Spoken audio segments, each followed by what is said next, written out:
this is Joshi, and today we are going to learn about arithmetic operators in C language.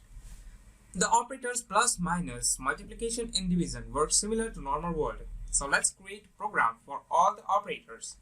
Okay, so hash include stdio.h and then .h void main. Now let's declare any two variables and give them some values, that is int a and b, and let's say a equal to 5 comma b equal to semicolon b equal to 5 again, so it will be easier for us to understand certain operations. Now let's first learn the two ways by which we can perform this program. Okay, so first we can take any other variable, let's say int answer, so I'll declare it over here int answer, and let's store the variable, or let's say the result of any two operations in this, so a plus b. Okay, let's try to do addition this way, so we just wrote a plus b, so answer equal to a plus b. Now let's print answer, so printf printf %d and answer. Now so here you can see, now let's run this, and don't forget to save your file with .c extension. As I've already done here, you can see here test.c, so just press F11 if you have already saved it.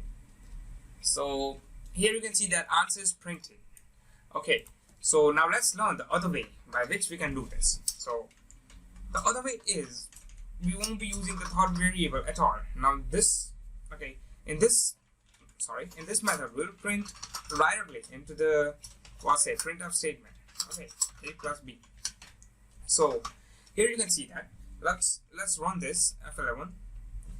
So here you can see that 10 is again printed, so it's all same and similar methods, but this method is much more preferable because we won't be needing the third variable.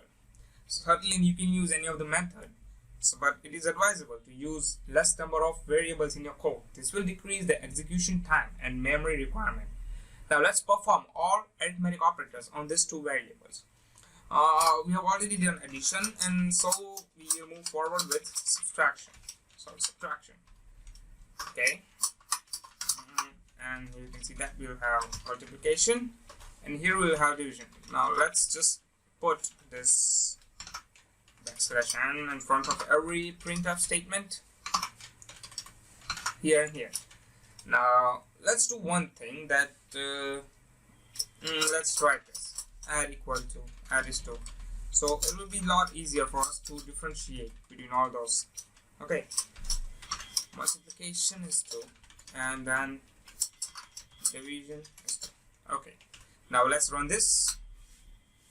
Okay, so here you can see that addition is 10, subtraction is 0, this 5 minus 5 is 0, multiplication is 25, while division is 1. So these are all sort of basic arithmetic operators, you can say, but certainly there are 3 more arithmetic operators in C language. One of them is the modulus operator, which will give you the remainder of 2 digits.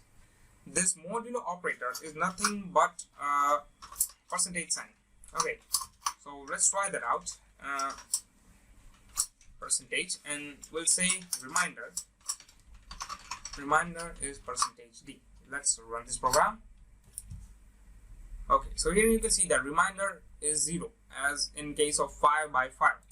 So here I've done this with integer, but you can even take floating variables. So here I've taken 5 because if the answer is in decimal, so it won't print the decimal part of the answer because it is integer and it can't print a floating value. So let's do that, b equal to 6, and let's run this. Okay, so here you can see that division is 0, as in case it will be I guess 0 point something, so it is 0. Multiplication is 30, and 5 minus 6 is, okay, 5 minus 6 is minus 1 of course, and 6 by 5 is 0 point, and remainder will be 5. Okay, so this is the all sort of basic arithmetic operators. There are 2 more operators left, but we won't cover them in this tutorial. They will need a separate video. So this is where we are going to end this lecture today. Hope you like my videos. If you are having any doubts and suggestions, please mention them down in comment section. And please don't forget to like, share and subscribe. Thank you very much, guys.